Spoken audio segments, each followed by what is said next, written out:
Now back to the Wisconsin Vegetable Garden Radio Show with your hosts, Julie and Holly Baird. It is the Wisconsin Vegetable Gardener Radio Show on 860 AM WNOV and W293CX 106.5, live in Milwaukee, Wisconsin. The WisconsinVegetableGardener.com is your destination for all things gardening. Twitter, Facebook, Instagram, and 950 plus videos. It's middle of July, but we are needing to plan to plant for fall and get our fall crops in the ground and some of the second crops of our summer items here. And we're going to go through, now not all of these, and we'll kind of pick out the ones that we're talking about here. Not all of these we can just go in the garden right now, plant, and have them ready for fall. Some of these we got to wait a few weeks to plant because they are short day sensitive, as well as they do not do well when it's very, very hot.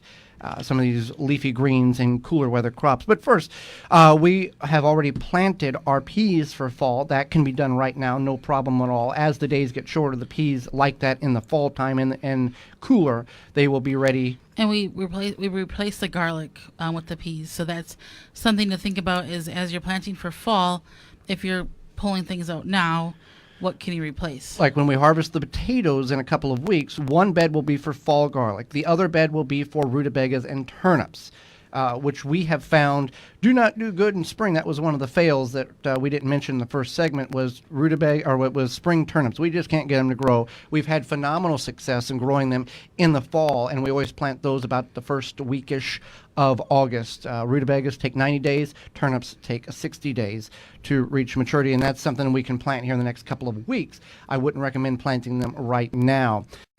Another thing you can consider doing is brassicas, so that includes broccoli, cauliflower, and kale. Now, we don't do broccoli or cauliflower, we do the kale, and our kale is doing well from the spring, so and you can just and you don't have to start those indoors like we would in the spring. You can simply designate an area in your garden, put the seeds in the ground, let them go, and they'll grow just fine. There's no needing to start seeds to transplant them. You can eliminate that step because outside is warm and they will grow just fine. If you want to try to grow okra, that's going to be questionable because it takes 12 weeks. Well, it will grow and it will produce up to 12 weeks. So you can probably get that in the ground and you'll still get something off of it. I don't think it'll be as good as it was if we planted ours about 4 weeks ago. About 4 weeks ago we planted ours.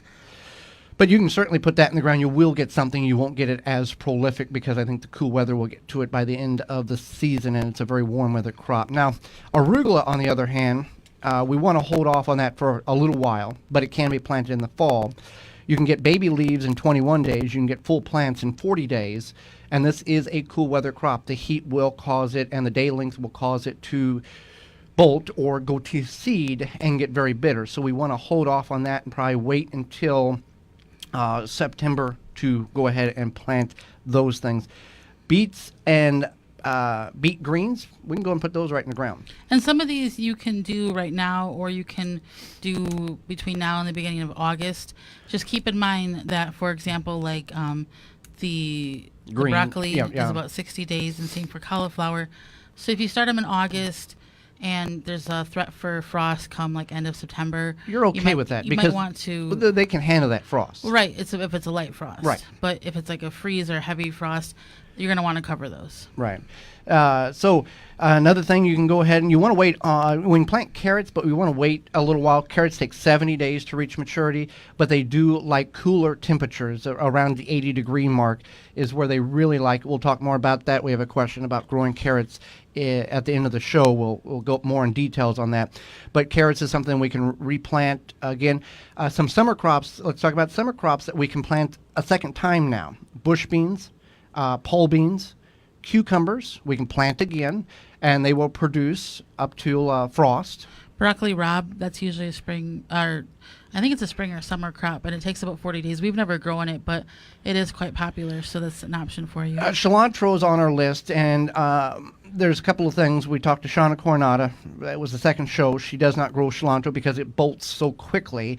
If you catch it just right, and Holly, we did this in your sister's front yard. We had a half of a whiskey barrel, and we planted it with herbs, basil, parsley, as well as half of it in cilantro. And because it's in partial shade about 80% of the day, the cilantro is just now going to seed. It has done very, very well. So if you can get that and find that perfect little area in which you can grow that cilantro in that partial shade, it does really, really well. You also can wait until later in fall. So as the days get cooler, it will grow better as well, because it doesn't have that heat or that day length that messes it up, that causes it to want to go to seed. Now, I've read and I've seen where some people will grow what is called Mexican cilantro, and I don't know where you get the seeds at, but that's more of a heat-tolerant cilantro compared to what we're accustomed to here in the United States. That's all I really know about it, but I'll put that out there. And then radishes. Radishes take 30 days. You want to wait so probably into September. End of September, yeah. Anything like scallions or bunching onions, so you could plant those for fall, or you could plant them later on in the fall for overwinter, so you get those spring onions. We want to plant those from seed, or do we want to try to get the seed? The onions and the scallions are a little more difficult to do in the fall for spring, but it can be done. Well, you could put them in the ground now, yeah. And then by the time you want to do them for overwinter, they're going to be ready to do that for overwinter. Leaf lettuce, we want to hold off until middle of August.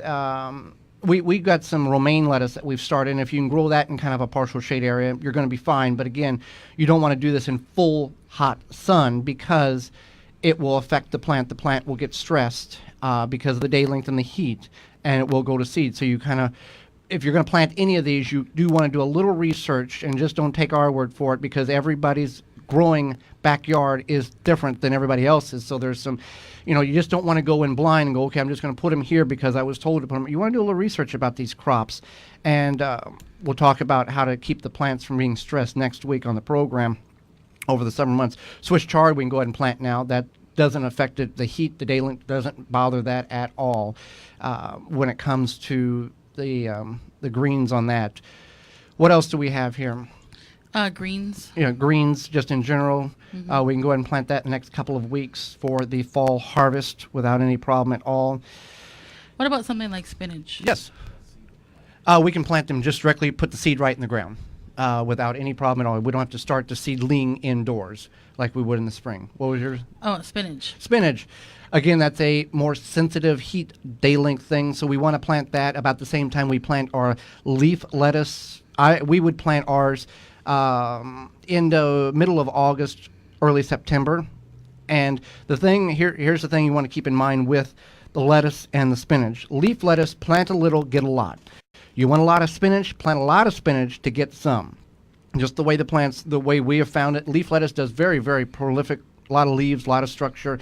You got to plant a lot of spinach to get something, is right. What we have found.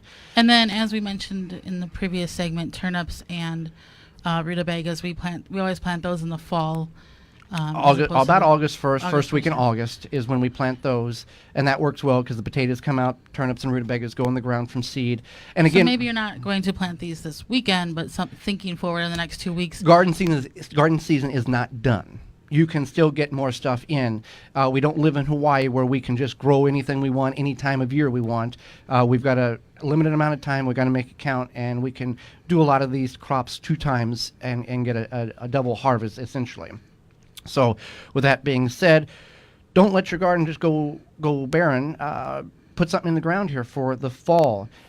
If you're in the Milwaukee or surrounding areas, just tune your radio to 860 AM or FM 106.5. You can also find links on our Facebook pages, The Wisconsin Vegetable Gardener and Home Canning. Our website, thewisconsinvegetablegardener.com, click on the radio tab at the top of the page, then click on the Listen Live button, and you'll have immediately access to our live program. Mobile devices work very well also. Go to your app store and download for free the TuneIn app or the Simple Radio app. Then search WNOV 860, save it to your favorites, and you can have access to our radio show live wherever you're at in the world. Our radio program will also have podcast replay under the radio tab several days following the live broadcast. You can find all of these links in the show notes below. Our show airs 9 to 10 a.m. Central Standard Time every Saturday, March through the end of October. And we want to thank our sponsors because without them, this would not be anywhere possible. You can find all of their links under the radio tab on our website at thewisconsinvegetablegardener.com. For more information, please visit thewisconsinvegetablegardener.com.